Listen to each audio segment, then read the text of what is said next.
নমস্কার, আমি ডায়েটিশিয়ান দীপান্বিতা সাহা।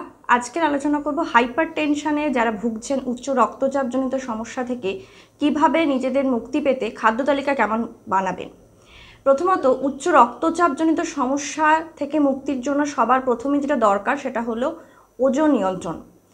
নিজের শরীরের বাড়তি ওজনকে নিয়ন্ত্রণ করতে হবে প্রথমেই, এবং খাদ্য তালিকায় আমাদের গুড ফ্যাটসগুলোকে রাখতে হবে। হার্টের সমস্যা বা যে কোনো রকমের কার্ডিওভাস্কুলার প্রবলেম মানে আমাদের সবার প্রথমে ধারণা থাকে আমাকে খাদ্য তালিকা থেকে ফ্যাট সম্পূর্ণ বাদ দিতে হবে। এটা একদম ভুল একটি ধারণা। যেখানে আমরা গুড ফ্যাটগুলিকে খাদ্য তালিকায় ইনক্লুড করব, অর্থাৎ যেগুলি ভেজিটেবল সোর্স থেকে যে সমস্ত আমরা ফ্যাটসগুলিকে পাই তার মধ্যে নাটস, সিডস এবং বিভিন্ন রকমের আমরা খাদ্য তালিকার মধ্যে মিল্ক বা মিল্ক প্রোডাক্টসগুলোকে যখন রাখবো সেগুলো চেষ্টা করতে হবে লো ফ্যাট মিল্কের দুধ বা লো ফ্যাট মিল্কের প্রোডাক্টস যেগুলো রয়েছে ছানা, পনির, এগুলোকে আমরা পর্যাপ্ত পরিমাণে খাদ্য তালিকায় রাখতেই পারি।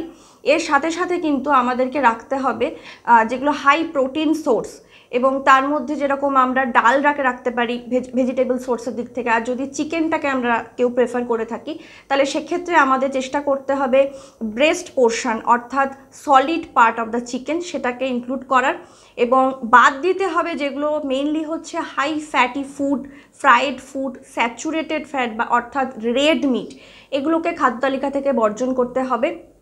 তার সাথে বিভিন্ন রকমের সোডিয়াম রিচ প্যাকেটজাত দ্রব্য যেগুলো high sodium content, ready to cook, ready to eat যে সমস্ত খাবারগুলি রয়েছে এগুলিকে সম্পূর্ণ খাদ্য তালিকা থেকে বাদ দিতে হবে। এবং আপনার খাদ্য লবণ, দৈনন্দিন খাদ্য লবণের মাত্রা যেন 5 গ্রামের বেশি না হয় সেটাকে মাথায় রাখতে হবে। এবং তার পাশাপাশি প্রচুর পরিমাণে ফ্রুটস, ভেজিটেবলস খাবারের মধ্যে রাখতে হবে। আর অবশ্যই কিন্তু আপনাকে একটা নির্দিষ্ট টাইমে হাঁটাহাঁটি করতে হবে।